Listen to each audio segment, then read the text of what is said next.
Hi, I'm Annapolis Mayor Josh Cohen with your video update for August 2012. And there's a lot to cover. It won't take any more than 30 or 40 minutes tops. But I want to start out by talking about some of the changes that are in place or that are coming. There's a lot of things that we've been working on, a lot of changes people have been seeing, and a lot more in the pipeline, a lot dealing with transportation and parking and mobility, some of which is good rah-rah stuff, some of which is not the most popular things, but it's all part of improving our mobility in Annapolis. So the first thing I want to update on is the Circulator. The Circulator Trolley completed its first year on June 30th. And its first month of operation, July of last year, it had close to 5,500 riders for the entire month. We were getting close to 10,000 riders a month. In June of this year, we broke 10,000 for the first time. We had 11,818 riders.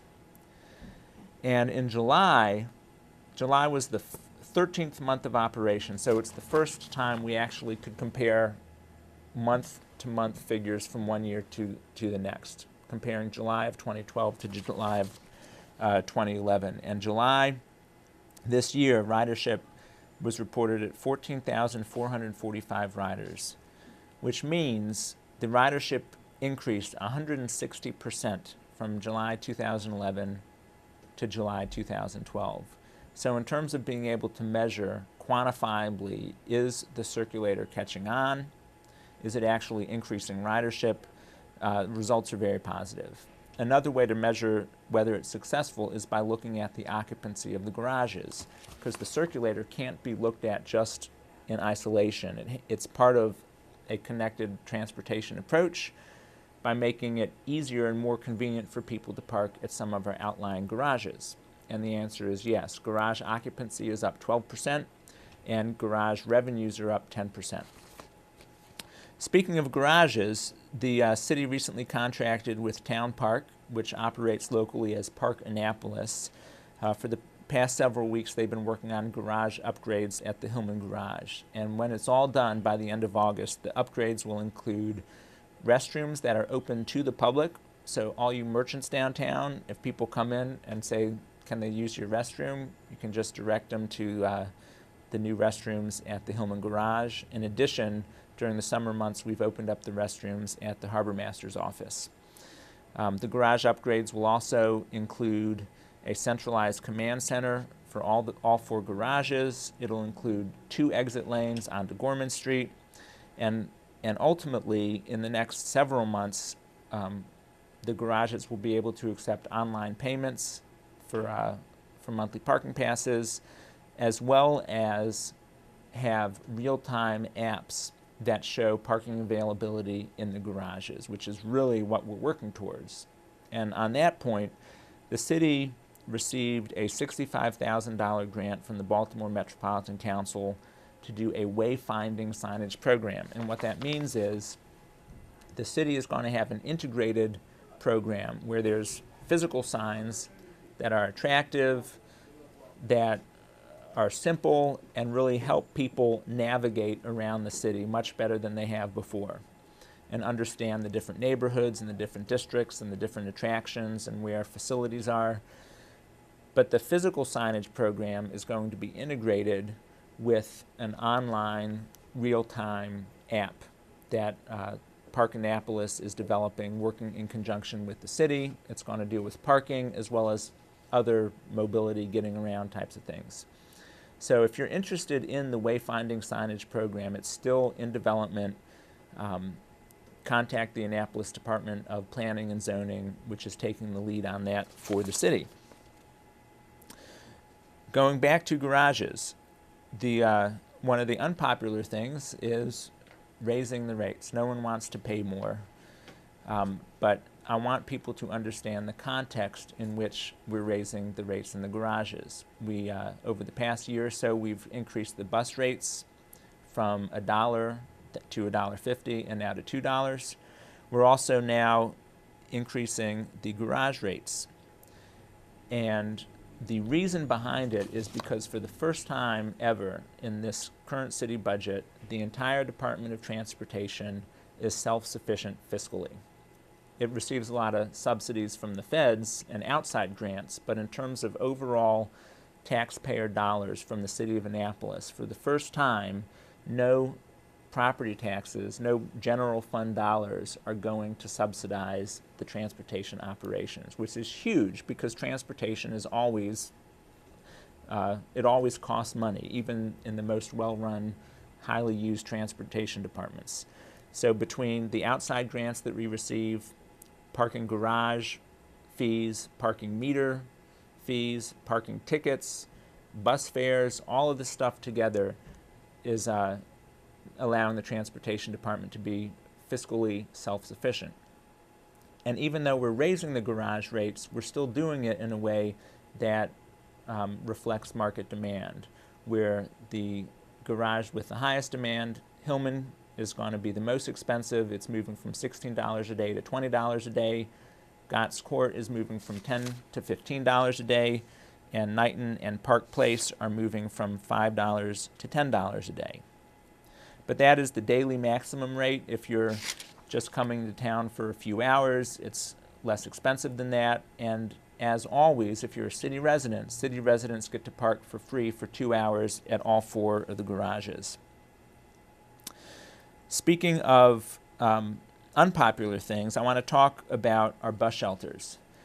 The bus shelter situation is not what I would have hoped, obviously, and certainly not what our many bus riders are looking for. If things went according to plan, what would have happened is the city would have had a new contractor to provide the bus shelters in place and have the bus shelters ready to go before we terminated the contract with the previous provider. Unfortunately, what happened earlier this year is that our previous provider unilaterally terminated providing the service and pulled up and removed all the shelters. So what we, the city, have been doing since then is going through the procurement process, negotiating the contracts, and working with the provider to get the shelters up. Now, we signed the contracts on July 5th with the understanding that all the shelters would be up within 6 to 8 weeks. At the time I'm recording this right now, it's 6 weeks later. We don't even have the first shelter up, and we haven't even received the paperwork from the provider to start processing the permits.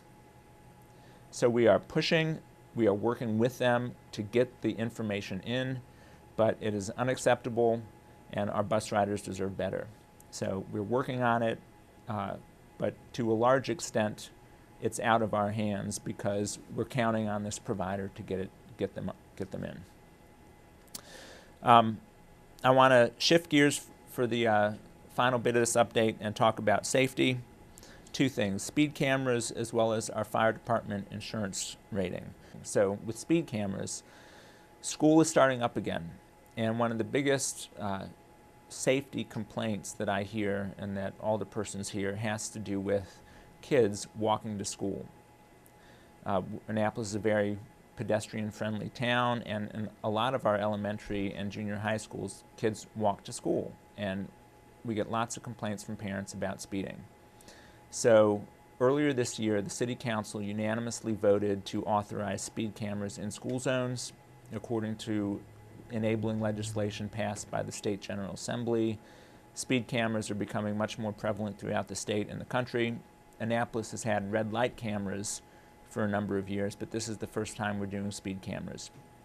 So a speeding camera ticket is not a moving violation. There's no points associated with it. It's going to be a $40 maximum citation that goes to the person to whom the vehicle is registered. For the first 30 days that the speed cameras are in operation, no one's going to receive any fine. They're going to receive a notice that they were clocked speeding, etc., really to let people know, hey, they are here. But before we implement any of them, I'm well aware there's a lot of sensitivities about having speed cameras. And so the police department is going to be working with the city council on the implementation plan to make sure that the city council is comfortable where the proposed locations are, that they're tied to school safety, and that it really will have the deterrent effect we're hoping for to improve safety around school zones. Final point also on the safety front is a very positive note dealing with our fire department and our fire insurance rating. The cities have a fire insurance rating ranging from 1 to 10, 1 being the best, 10 being the worst. For years, the city has been rated as a Class 3, which is good. It's still above the norm. But just recently, we were upgraded to a Class 2. There's only 4 Class 2 departments in the entire state. And this is good for our insurance rates. 40% of what goes into the rating has to do with our water supply. And even though all of us in the city pay higher water rates than our counterparts outside the city limits, we have consistently good quality water, and also the water pressure is very good. And that translates into favorable fire insurance ratings, as we've seen. There are a lot of other factors that go into this, and I want to thank Fire Chief Dave Stokes, as well as Firefighter First Class Carol Spriggs, who really did a lot of the legwork to achieve this higher classification. So that is the update for August. There are a lot of changes that people are starting to see. There's more in the works. Some of them come with fee increases and other changes that are not the most popular thing, but ultimately our goal is twofold. First and foremost, to improve mobility around Annapolis, to make better use of the assets we have, make it more convenient and simple and understandable for people to get around in Annapolis. And the second goal is to reduce the burden on the taxpayer by making the transportation department self-sufficient financially, which is a huge step forward. So that's the update. As always, you can reach me in the mayor's office at 410-263-7997. You can send an email to mayor@annapolis.gov, and you can visit my blog, mayorcohen.com, and leave a comment. Thank you for watching.